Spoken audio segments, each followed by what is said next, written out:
Good morning, everybody. It is a beautiful day out there today, nice and cool for June in Middle Tennessee. Just a great day outside. I hope you are having a great start to your morning. We're going to do a little bit of real estate questions and answers this morning.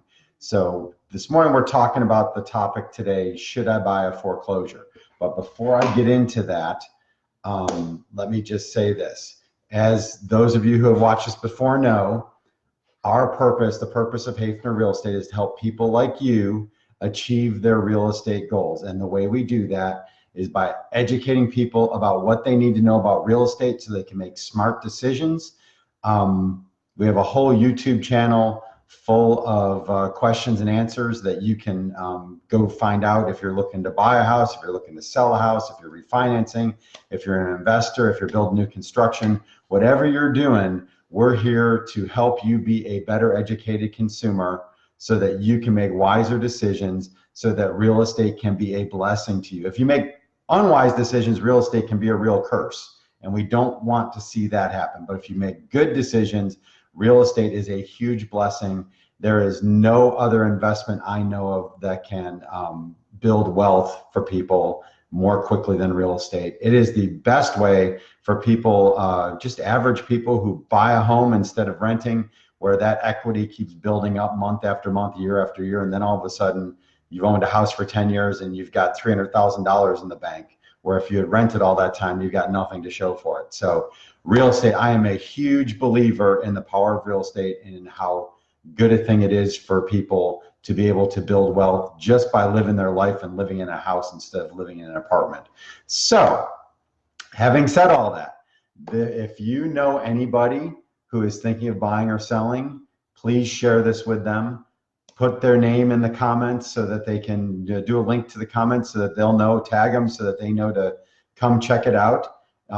Show you care, give us a share, whether you're watching on Facebook or on YouTube or somewhere else. Who knows where this will go in the future, Instagram maybe. Share it with people because this is info that can help people out. So here's today's question. Should I buy a foreclosure? That is a big deal because, well, first off, I've been involved in buying and flipping foreclosures since the mid 1990s. So I know how that stuff works inside and out. And it is like the siren song of real estate to people. They think, oh, I can buy a foreclosure because, those banks, they're selling those houses really cheap because they're not in good shape, and I can get a great deal and fix it up and make a lot of money. And that's where people can get off track with foreclosures, right? The first thing you need to know is, what are the different types of foreclosure houses that are out there, right? Because different types have different ways of dealing with them. So the true definition of a foreclosure, at least in Middle Tennessee and other states, their laws are a little bit different. But in Middle Tennessee, or in Tennessee in general, if you buy a true foreclosure, that means that someone has stopped paying their mortgage.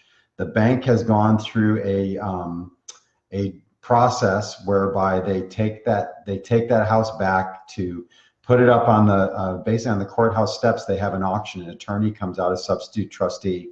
In Tennessee, we have what's called a three-party loan instrument, right? So in most states, everybody just calls them the thing you use to buy your house a mortgage. Well, in reality, in some states, you have a mortgage, which is an agreement directly between you and the bank. In other states, you have a deed of trust, which in Tennessee, that is the main way that loans are written on residential property, on real estate.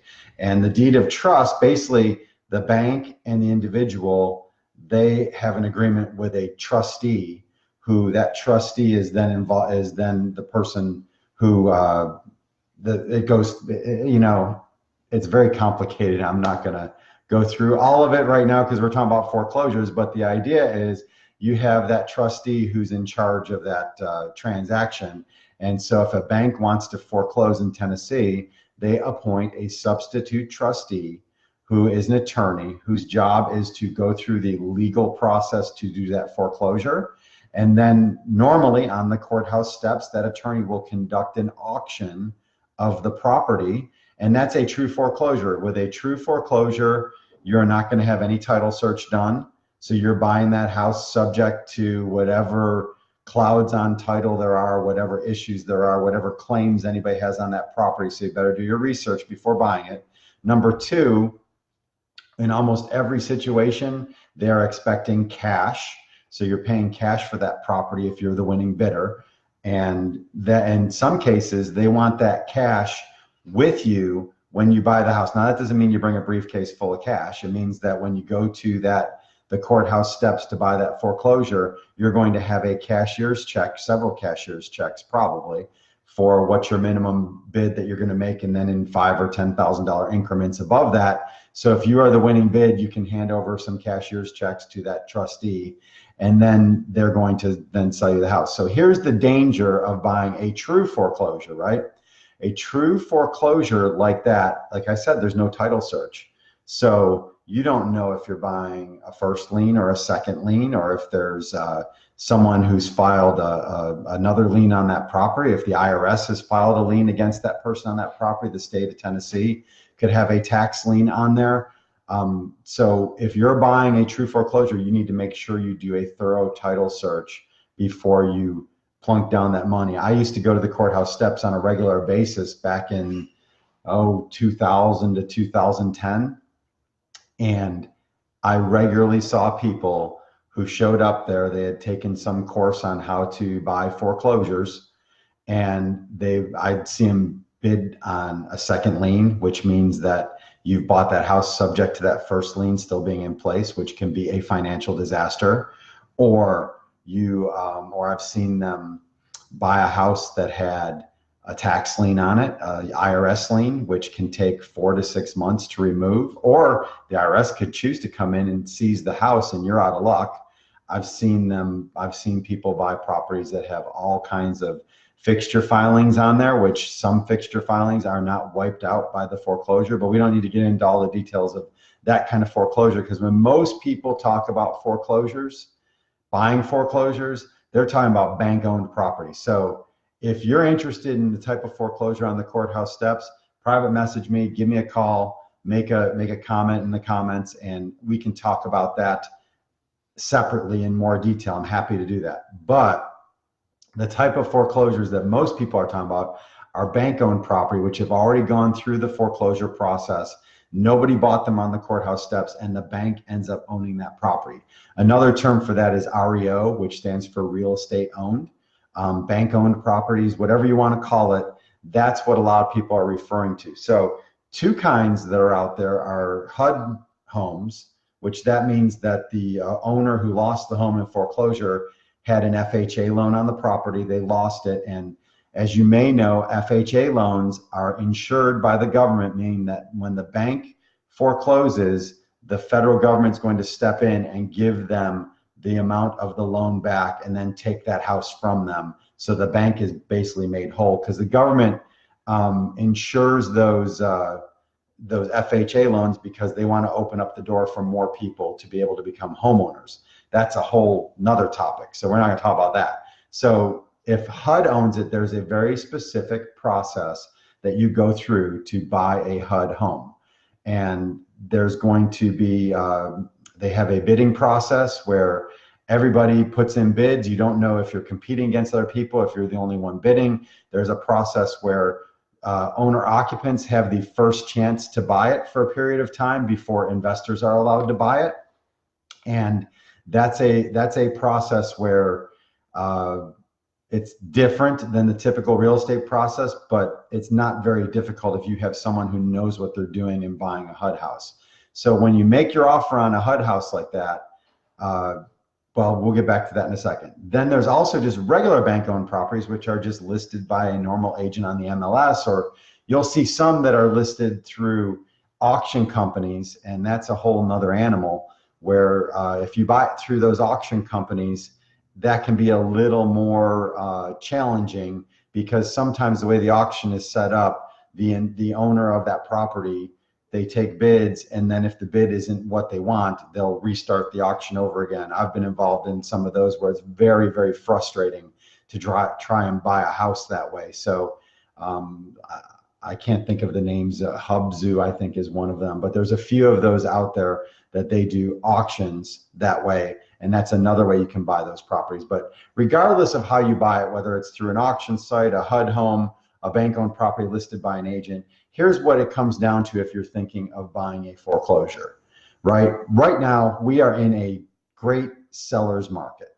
By a seller's market, that means there's many more buyers than there are listings for sales on the market. That means that every listing that comes on the market, there's a great deal of interest in that listing if it's priced right and its condition is right. So what we see happening because of this seller's market, because there's a lot of frustrated buyers out there who are not able to buy the houses that they want, they start looking at other places. One of the places they look at are bank-owned REO properties, HUD homes, all those sorts of things, right?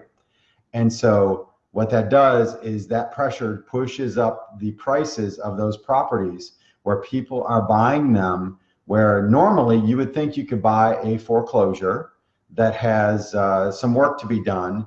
You would be able to get a discount basically of the amount of that work, and then even more, so that there's a little bit of a premium if you're going to do that work after you buy it. Well, what's happening is, because there's so few houses out there, those prices are being pushed up, just like the other houses, and foreclosures are not as good of a deal as they are in a buyer's market. So in a buyer's market, there's many more sellers than there are buyers. In a buyer's market, that is a prime time to buy bank-owned properties, because banks will typically sell a house as is. There's exceptions to that, but for the most part, they're going to be selling it as is. They're going to be looking for someone to just buy it like it is and move forward with it, right?